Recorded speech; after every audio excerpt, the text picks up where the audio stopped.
Hello, everyone. Today I am talking to Danielle Sherman-Lazar. She is the creator of Living Full.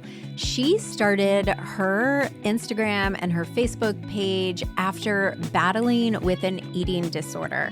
And then as she transitioned into motherhood, she really started focusing on becoming a mental health advocate. And she just loves motherhood. She loves moms and she loves helping them navigate all the twists and turns. So join me as I talk to Danielle.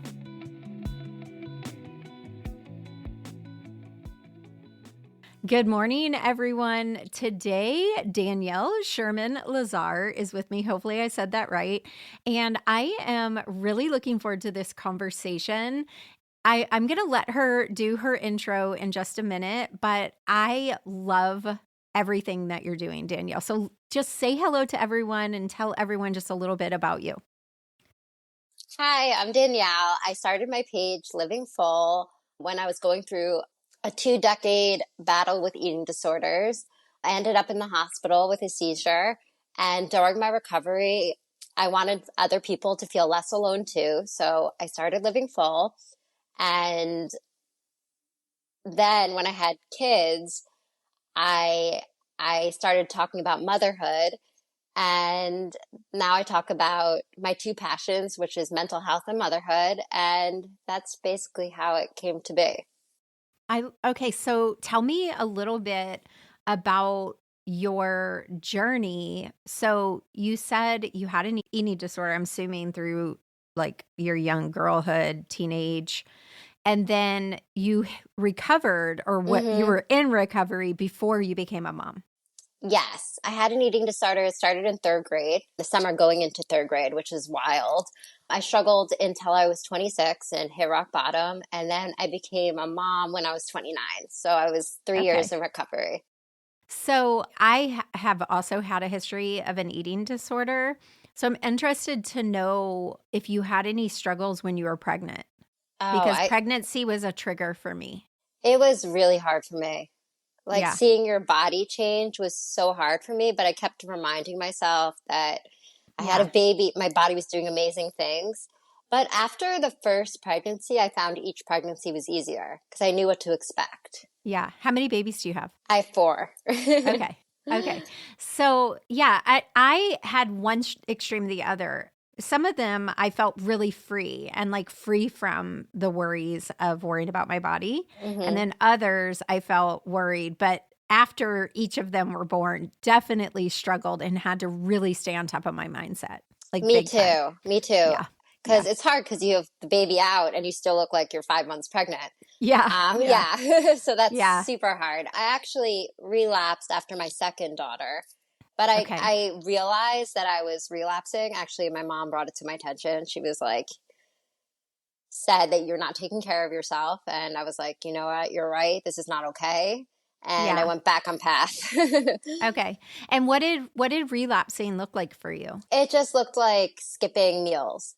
It was all of a sudden like my second daughter was in the NICU and, I was running back and forth and I would like miss lunch. And then when she finally came home, I wasn't having lunch. And my mom noticed and she was like, you're not taking care of yourself. And I was mad at her. And then I was like, you know what? Like, this is not okay. Oh my gosh, my husband is so. I don't know that I say it as relapsing, but it probably is. But I am very much like I will get caught up in my day and not eat. Me too. I don't think about eating, which my husband cannot fathom because that's all he thinks about. But he'll check in and be like, "Did you eat lunch? Did you have breakfast? Did you do this?" But I compromise. So like I'll have a protein shake for breakfast because I don't like to eat. Like I'm not a big eater.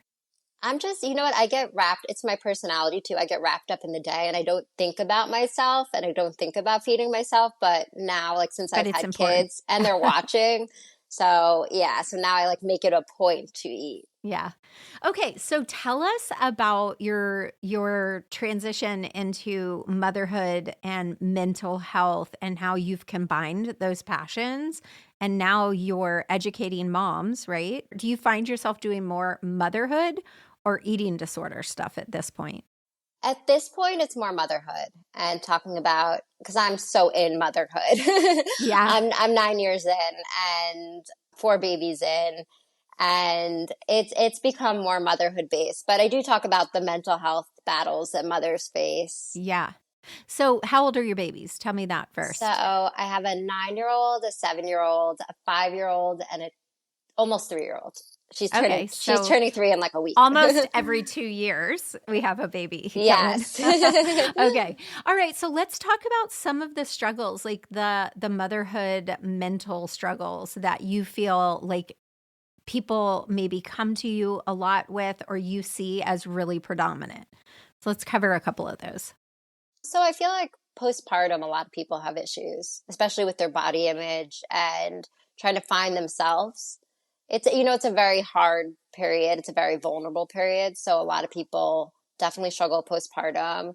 I feel like at different stages, though, there's always some struggle.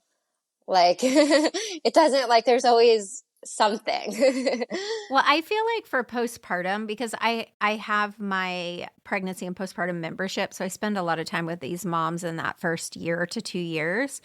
And I think one of the biggest struggles that I see, besides the obvious lack of sleep and, is this identity shift. And a lot of Hmm. times your friend group or your coworkers are not on that same path with you. So now, where maybe you used to go out to dinner with your coworkers or have a drink after work, and now you're not a part of that bubble because you got to go home or you have to pump or during lunch you're pumping or whatever. So I feel like that identity shift is really often overlooked and you don't see it coming. I don't feel, you No, know? you don't. And then all of Yeah. a sudden you're so and so's mom instead of yourself, and you're trying to Uh-huh. navigate that world, and it's definitely Yeah. hard. Well, and it's not just on your friend's side because I feel like when you have a baby or you've had children, and it's not just coming from the people who don't have children, it's coming from inside of you too, because you're not Hmm. really interested in what they're talking about anymore. You really are thinking like, oh, let me check my baby monitor, or babysitting cam, or let me show you all the baby or all of this. And you're not interested in what you and your coworkers or your friends used to talk about if they're not moms. I feel like if they're moms, it's a little better, but it's still not the same. No, it's definitely not. Yeah. So what do you feel like for postpartum? What are some of the top struggles? You said body image. So what is some of your advice to these moms who struggle with body image? So I think my advice is that, like, your body is for your children. If like, of course your body is for yourself, but if you struggle with body image and you always struggled with body image, thinking about that your body is for your children kind of makes it easier. Like your arms, like look at the amazing things they do for your child, that you can like pick them up, and your stomach birthed these amazing kids, and your legs are so strong and they can run after your kids. Like, just thinking of them in terms of what your body can do is amazing. Yeah. And I think for some of you guys, I know some of you guys are like, no, I am not thinking of it that way. Like, this is my body. But it's still, I think what Danielle's saying is like recognizing that this body of yours is freaking insanely powerful. And it's like, how, like, I sometimes, even though I am so birth obsessed and I'm constantly with pregnant women, it's really mind boggling that we are able to build an actual human inside of our body and then feed the human from our body if we choose to. And you're right. Like, so my babies are all grown now. My youngest is 10, and enjoy those arms that aren't the way they were as you hold those babies and having those moments because they go really fast. Yeah. How old are your kids? So I have 7. Wow. Yeah, so my You're oldest is amazing. yeah, my oldest is 35 and my youngest is 10. So I had my Wow. oldest when I was really young and my youngest when I was old is kind of my joke. And then I have every age in between. That's so But yeah, nice. I love big yeah. families. Me too. I'm the youngest of 7 as well. So Wow. yeah. So you said with the body image, what are some other things that you notice as a common theme in your Living Full group? Now, your Living Full group, is it more that like, because I know you have like a Facebook group too, right? No, it's more I'm a writer, so I write about motherhood and different things in motherhood. And Okay. then Oh, people okay. will share them if they relate, or sometimes I'll get messages from people. Well, tell us about your book then. Let's talk about that. Okay. So my book is called Mothers Are Made. Yeah, that's okay. She's showing it to me for I'm those of you showing, guys yes, listening. yes. They're Yeah. probably like, we can't Yeah. see it. We're rolling our eyes because you guys can't see it, but I can see it. And it's basically about how mothers aren't born, that we're made through time and experience and through the hard things that make us better. All the moments that we say, how am I going to do this? And we do them, we do it. Yeah. The moments when our kids are in the NICU, or we're having a hard time breastfeeding, or we have a scary birth experience, all those moments make us into better and stronger moms. And that's what it's about, empowering moms, that we can do it. Yeah. And I saw on your blog that you had a section called Living Full with Imperfections. That is something that as an older mom who has made so many mistakes, and my children know I've made so many mistakes. I feel like one of the most important things that we can do as moms is realize that we're going to make the mistakes and give ourselves grace to do so. And as long as you're not harming your children, obviously, you're going to, and what's really fascinating, especially having as many children as I have, is that what I did with my older kids, I don't do with my younger kids. Like I learned through them, and each one of your children trains you and changes you. Don't you agree? Like, don't you find yourself different with Totally. baby 4? I always say, like, Vivian was lucky because she had all my attention. She's my oldest. And my youngest, Charlie, doesn't have all my attention, but she has the best version of me. Yeah. So I'm like, you're a totally different mother with one Yeah. child than you are with the last, but you definitely have to share your attention more.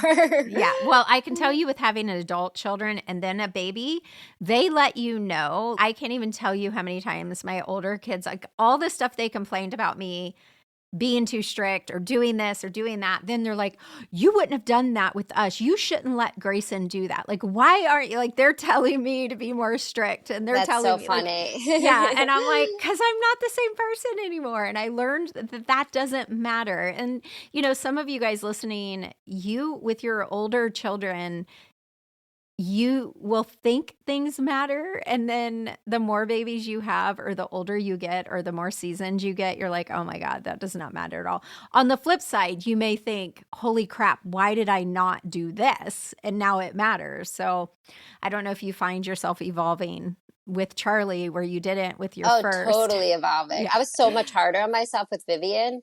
Yeah. Than with Charlie. It's like, I'm so, you know what? I really don't care what people think. I know that if I love my children and try, I'm a good mom.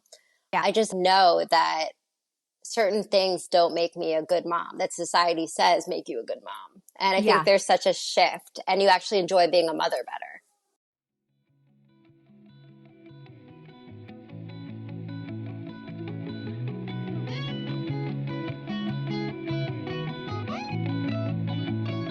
Hey mama, quick pause. This episode is sponsored by BetterHelp. And if there's ever been a moment to talk about this, it's now. Because May is Postpartum Depression Awareness Month. And if you've ever been wondering why you don't feel like yourself after having your baby, or if your mind goes places that scare you and you think, what is wrong with me? I need you to hear me. You're not a bad mom. You're not broken, and you're not alone. I remember after I had Gavin, I had intrusive thoughts. I felt so much shame and thinking I had to just power through it because, this is motherhood. This is what moms tell me. It's hard. But it wasn't. And I wish someone had told me sooner that what I was going through had a name, that it was real, and that there was actually help available. That's why I'm so passionate about BetterHelp. It has helped me so much. It's online therapy that fits your life as a mom. No loading babies in car seats, no waiting rooms. You can just do it in your PJs. Professional licensed therapist on your schedule. And because you're part of this Labor Nurse Mama community, you can head to betterhelp.com/Labor Nurse Mama to save 10% on your first month and get started. Invest in your mental health now, because your well-being is also your baby's well-being, and you're not meant to do this alone.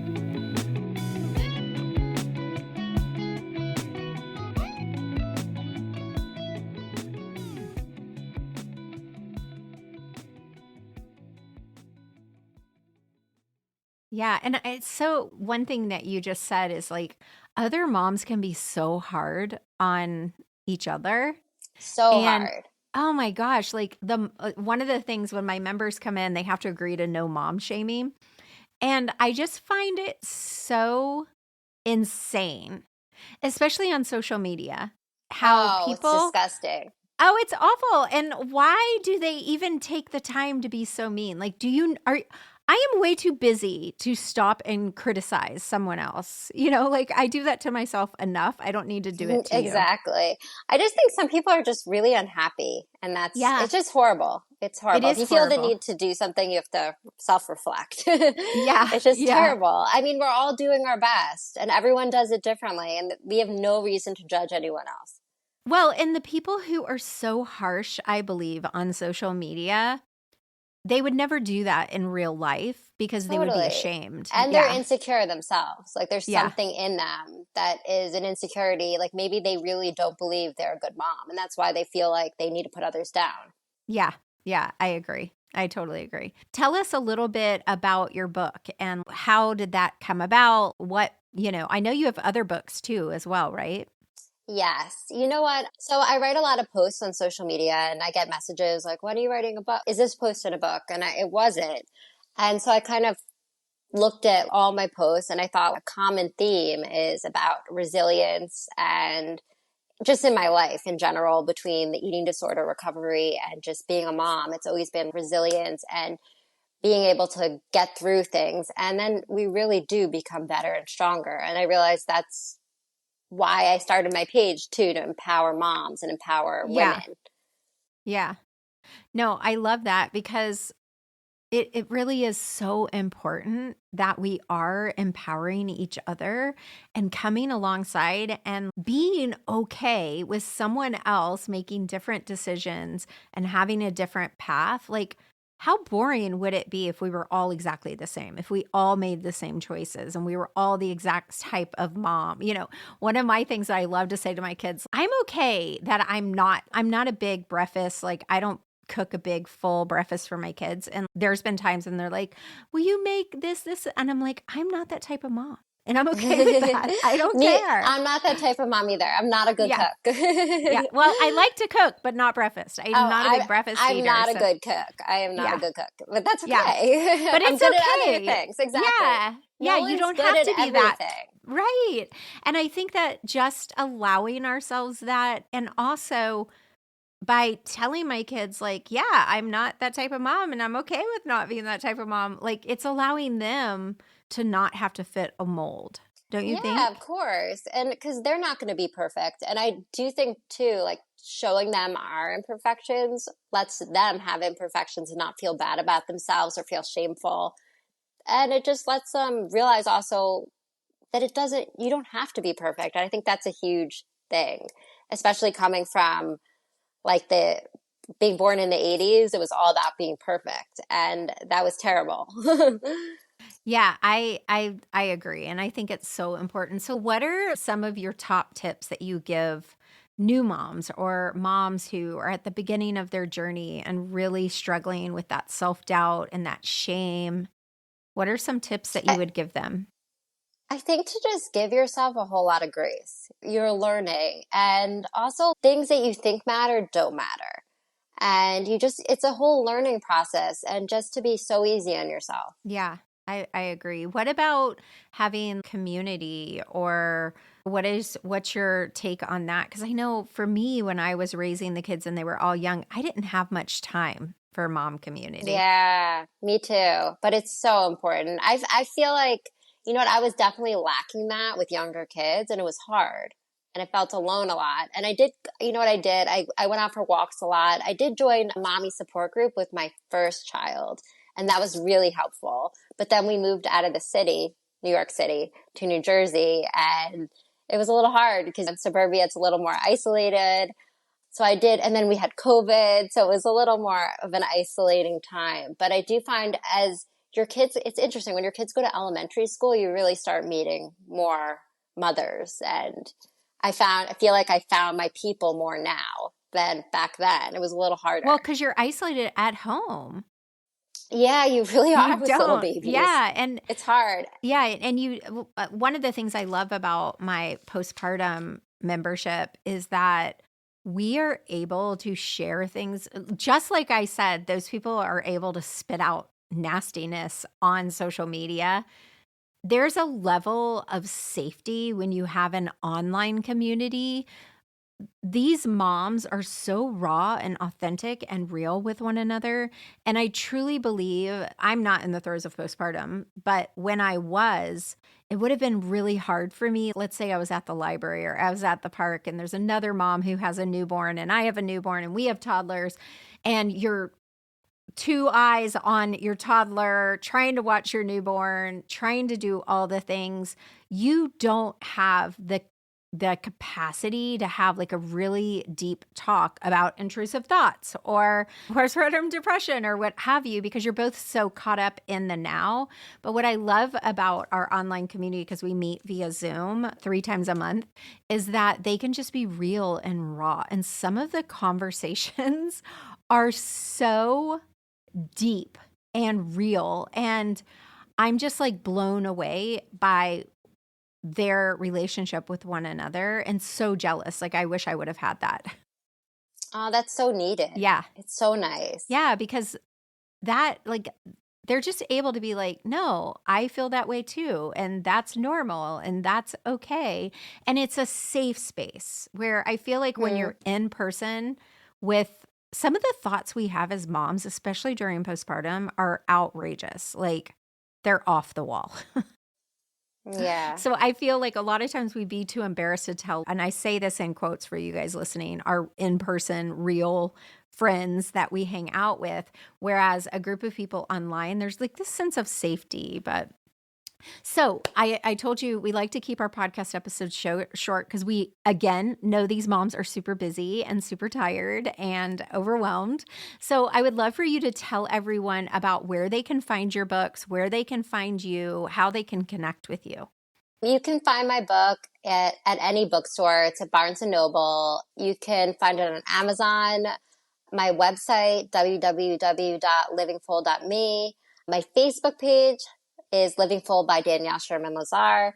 And I'm on Instagram at Living Full After ED. And you can message me. I'm so happy to connect with people. And yeah, anything. Awesome. Okay, so tell us one weird and wacky fact about you. A weird, oh my God, there's too many. What is like one thing that's just a weird Danielle that quirk? I guess is that I really like warm Diet Coke out of a can. Oh, that is Kinda really weird. Danielle. Oh, I'm Yes. completely, so my kids, some of my kids will drink warm soda, but I am completely opposite. I like it almost slushy. Like, I like it really, really cold. Well, that is, I know, most people Yeah. do. So they're like, what are you doing? I'm like, I Aye. like it warm. It's so weird. I don't know. but you don't like warm beer or anything like that, do you? Are you? I'm not a big beer drinker. Okay. But I'll take, like, if I have wine, it's like cold usually. Yeah. Well, it's so funny because I'm a big reader. I love reading. And I'm like, Me too. I try to read like fiction because I'm always listening to business books and birth stuff. And so I was reading a fiction book the other day. This is so off topic, you guys, but you know how I roll. And she was flashing back to when she was a teenager and how they would sneak and drink warm beer. And I had this flashback to me and my friend Heather. Heather, if you're listening, you're going to die. We went to the beach. Well, we hid beer. I had a truck at the time and it had a cover on the back. And we hid the beer in there. And I lived in Florida, mind you. And it was like the next day we went to the beach. So that beer was probably like 99 degrees. And we drank that beer because we were like 16. We couldn't get our hands on beer. Of course. And as I'm reading this book, I was like, oh, I would die before I would drink a warm beer, but I also would die before I drink a warm Coke probably too. But so funny. Well, I'm so glad that you came here. And those of you guys, make sure you check out her book. It's Mothers Are Made. Am I saying it right? Yes. Okay. Yes. Mothers Are Made, and it's coming out in April, correct? So April 8th. Yeah, so you guys will probably be listening to this afterwards. And I don't even know, do people really go to bookstores anymore, or they just order from Amazon now? I feel like people just go to Amazon, but I like to go to a bookstore. Yeah, I do too. I go with my toddler. I love going to used bookstores, like old bookstores. We went to Spain last year, and we went to, I didn't even think about it. It was all, obviously not in English, but it was the most fun part of my trip was going into some of those old bookstores. All right. Oh, that's beautiful. Yeah, it was amazing. Well, thank you so much for coming today.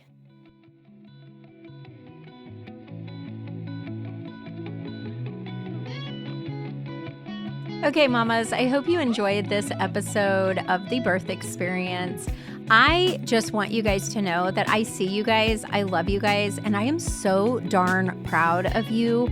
No matter what you are telling yourself about your motherhood journey, I want you to stop for a moment and really think about how stinking powerful you are. You gave birth to a human. You adopted a human. However you joined this motherhood journey, I don't know. But what I do know is that you are incredible. I love you. I see you. You're doing a good job.